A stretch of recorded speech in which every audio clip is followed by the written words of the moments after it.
गावदर्शन live, सामाजिक सांस्कृतिक बांधिलकीचे यथार्थ।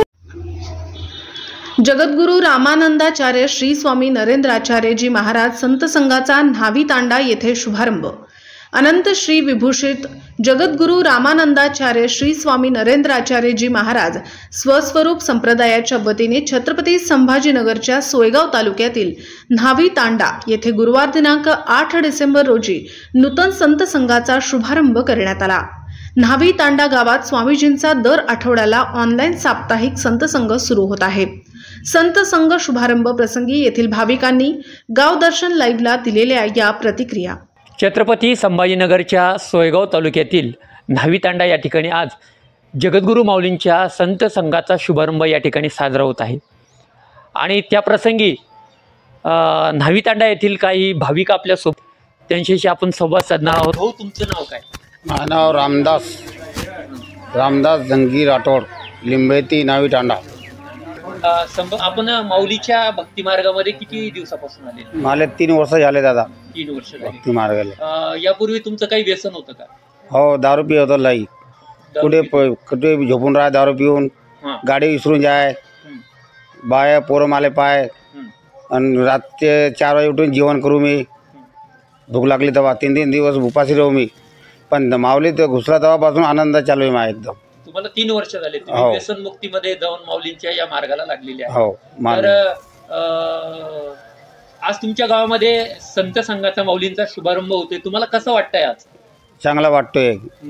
मामुळे मी बसला माऊलीमध्ये, मागे 25 लोक सुधारले, 75 25 नाही 25 माणसं आहे आणि बाया आहेत 50-60, पुरं गाव माऊलीत बसून गेला मागे। लय 1 नंबरचा बेवडा होता पहिले मी। या ठिकाणी आरती व्हायची अगोदर? हो, पहिले अगोदर 35 आरती आली, ते आरती लागली नाही, अजून मग डबल गेले 35 आरती आता लागली। कुठल्या गावानं तुमचं आरतीसाठी गाव घेतलं होतं? लिंबेती गाव। समीर रामदास राठोड। ताई, तुमचे मालक अगोदर दारू प्यायचे आणि माऊलीच्या कृपा आशीर्वादामुळे व्यसन मुक्तीमध्ये जाऊन आणि मालका तुमच्या माऊलींनी दारू सोडलेली, काय सांगाल माऊलीच्या बाबतीत तुम्ही?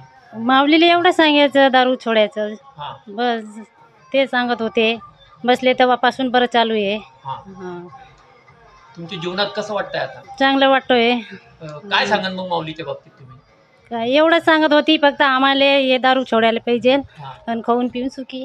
माऊलीने तुमची संकल्पना केली। तर तुम्ही आता साधक दीक्षा घेतलेली का? हा, दोघांना पण घेतली? हा, दोघांना। बरं, आज संत संघ तुमच्या गावात सुरू होतोय, काय वाटतंय तुम्हाला? मग लय भारी लागतोय आम्हाला आता संत।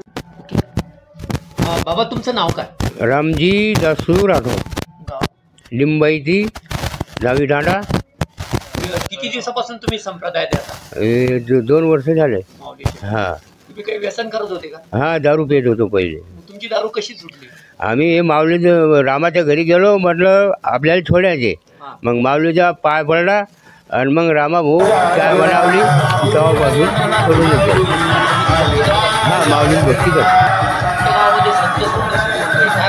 एकदम पद्धतशीर, चांगला वाटतो आम्हाला। अनंत श्री विभूषित जगद्गुरू रामानंदाचार्य श्री स्वामी नरेंद्राचार्य महाराज यांच्या भव्य दिव्य संत संघ सोहळ्याचा या ठिकाणी छत्रपती संभाजीनगरच्या सोयगाव तालुक्यातील न्हावी तांडा या ठिकाणी आज साजरा होत आहे। आणि हा संत संघ कसा सुरू होतो याविषयी आपल्याला भाविक बोलणार आहे। सर, आपलं नाव काय अगोदर सांगा? श्री गुरुदेव, मी हेमंत नाना पाटील, सोयगाव। आज या निंबायती संत संघाच्या अंतर्गत न्हावी तांडा येथे आरती शुभारंभ होत आहे। तर जगद्गुरू नरेंद्र महाराजांचा भक्ती तुम्ही जगा आणि दुसऱ्याला जगवा या प्रेरणेनंतर भक्ती मार्गात आपण जडमूड लागलं पाहिजे, त्या हेतून इथं 4 महिन्यापूर्वी आरती सुरू झाली आणि आज आरतीचं रूपांतर असं भव्य दिव्य संत संघामध्ये होत आहे। तसेच आज आरती माऊलीचं या आगमन झाल्यामुळे आज गावातून भव्य मिरवणूक निघत आहे आणि तदनंतर आपल्या इथे महासंत संघ होणार आहे आणि प्रवचनाचा सुद्धा कार्यक्रम होणार आहे। आणि जडमुडांचा उद्धार होण्यासाठी ह्या जगद्गुरू माऊलीच्या प्रेरणेतून खेडोपाडी जाऊन आम्ही अशा आरत्या सुरू करत आहोत आणि जडमुडांना भक्तिमार्गात लावण्यासाठी आणि भक्तिमार्ग सेवा, आचरण आणि साधना हा या प्रेरणेतून हा कार्यक्रम सुरू केलेला आहे. श्री गुरुदेव. सोयगाव तालुक्यातील न्हावी तांडा इथे आज जगद्गुरू माऊलींच्या संत संघाचा भव्यदिव्य शुभारंभ या ठिकाणी साजरा होत आहे. आणि या ठिकाणी काही महिला भाविक या ठिकाणी आहेत की त्यांना जगद्गुरू माऊलींचा भक्ती मार्ग त्यांनी कसा अवलंबला आणि त्या ठिकाणी त्यांना काय प्रचिती मिळालेली आहे. ताई, तुमचं नाव काय? सुनीता नामदेव राठोड, न्हावी तांडा. किती दिवसापासून तुम्ही भक्तीला लागलेले? आम्ही 2 वर्षापासून. काय आहे माऊलीचा अनुभव तुम्हाला? माऊलीचा अनुभव आम्हाला चांगला आला बा. आणि तिच्यामध्ये आम्ही बसले तेव्हापासून आमचं चांगलं चालू आहे. हा, काही अडचणी होत्या का? काही म्हणजे पहिलं गण अडचण होतं, पण बसले तेव्हापासून सगळ्या अडचणी सुटली आमची. हा. आठवड किती दिवसापासून माऊलीची भक्ती करता? 2 वर्ष. 2 वर्ष. 2 वर्षापासून. हाँ. काय अनुभव आहे तुम्हाला माऊलीच्या बाबतीत? मारा आदमी दारू पित होतो तर वाचोच. किती वर्षापासून दारू पित होते? वर्षात 2 पित होता. 3 वर्ष पित होतो. माऊलीच्या याच्यात लागल्यापासून त्यांना हा, सोडली. सोडली. तुमचा संसार कसा चालू आहे आता? चांगला चालू आहे आता. आता तुमच्या गावामध्ये संत संघ चालू होतोय माऊलीचा, हा. आनंद वाटतोय तुम्हाला? एकदम भारी चांगलं वाटू राहिलं. किती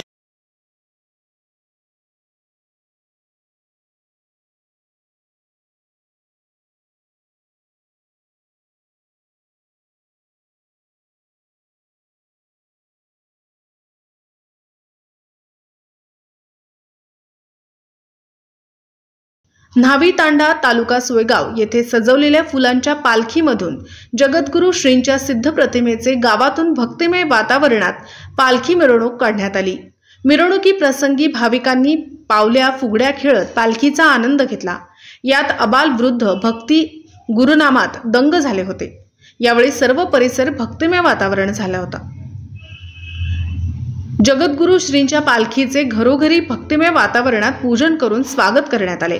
सजवलेल्या फुलांच्या पायघडीवरून जगद्गुरू श्रींच्या सिद्ध प्रतिमेचे आगमन झाले. यजमानांच्या हस्ते पूजन करण्यात आले. उपस्थित भाविकांनी महासंत संघाचा लाभ घेतला. संत संघाचे काय महत्त्व असते, नियमित संत संघ केल्याने काय मिळते, यावर उपस्थित भाविकांना जन्म प्रवचनकार संभाजी आहेर यांनी मार्गदर्शन केले. या प्रसंगी स्वस्वरूप संप्रदायाचे आजी माजी पदाधिकारी, भक्त, शिष्य, साधक यांची उपस्थिती होती. गावदर्शन लाईव्ह प्रतिनिधी गणेश शेळके, छत्रपती संभाजीनगर. ज्ञानेश्वर माऊली त्यांनी छोटासा हरिपाठ नावाचा ग्रंथ लिहिला आहे. ज्याला त्यांच्या हातामध्ये माझ्या जगद्गुरू नरेंद्राचार्य महाराजांनी 18 पुराणांचा सारिका श्रीलीलामृत ग्रंथामध्ये लिहिलंय. ज्याला त्यांच्या हातामध्ये त्यांना कळू द्या ना, ज्ञानेश्वर माऊली कोण होते, कृष्ण भगवान कोण होते, राम प्रभू कोण होते, पांडव किती होते, कौरव किती होते, कळू द्या ना त्यांना. पण आम्हीच करत नाही, आम्हीच संत संघाला जात नाही, आम्हीच आरतीला जात नाही, तर आमची पिढी काय करणार आहे?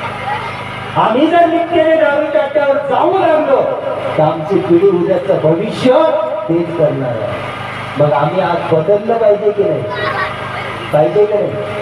बदललं पाहिजे ना. मग हे बदलायला पाहिजे असेल तर संतांची संगत करा. कारण संतांच्या संगतीत जर आले ना तर भाविकांच्या जीवनाचा उद्धार होतो. आणि आम्हाला आमच्यातून रजगुण आणि तमगुण बाजूला होऊन आमच्यातला सत्वगुणाचा विकास होईल.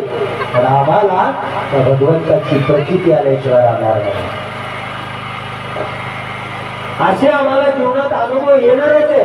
पण त्या ताईनं काय केलं ते दिलं. भाऊ गेले, ते मंदिरात गेले, दर्शनाला गेले. आता हे पायरी चढणार, ते यांचे 2-4 मित्र समोर बसलेले होते. कोणते 90 वाले ते म्हणे, अरे आज सकाळी कुठं चाललं? सकाळी कुठं चालला?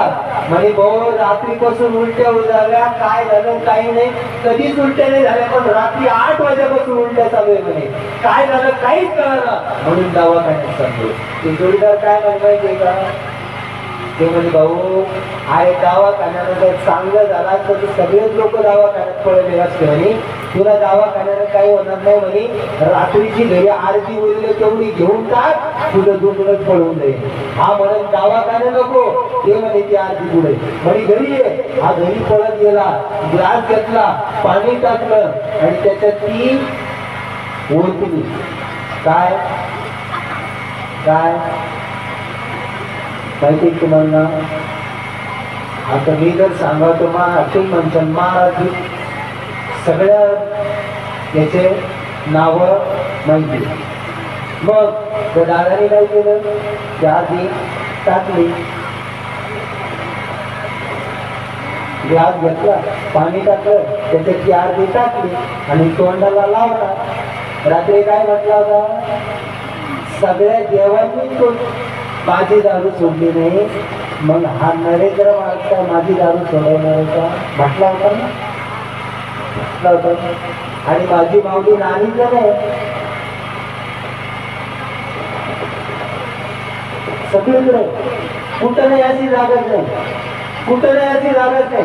तिथं सुद्धा आहे, इथं सुद्धा आहे, जगाच्या पाठीवर कुठंही माझी माऊली तिथं. मग त्याने काय सांगितलं होतं, काय दारू सोडवलं ना. मग माझ्या माऊलीने काय केलं, त्या ग्लासमध्ये तोंड बसली,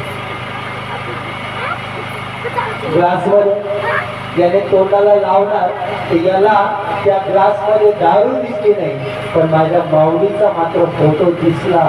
त्या दिवशी ग्लास फेकला तर झाले 12 वर्ष दारूच्या ग्लासला सुद्धा हात लावला.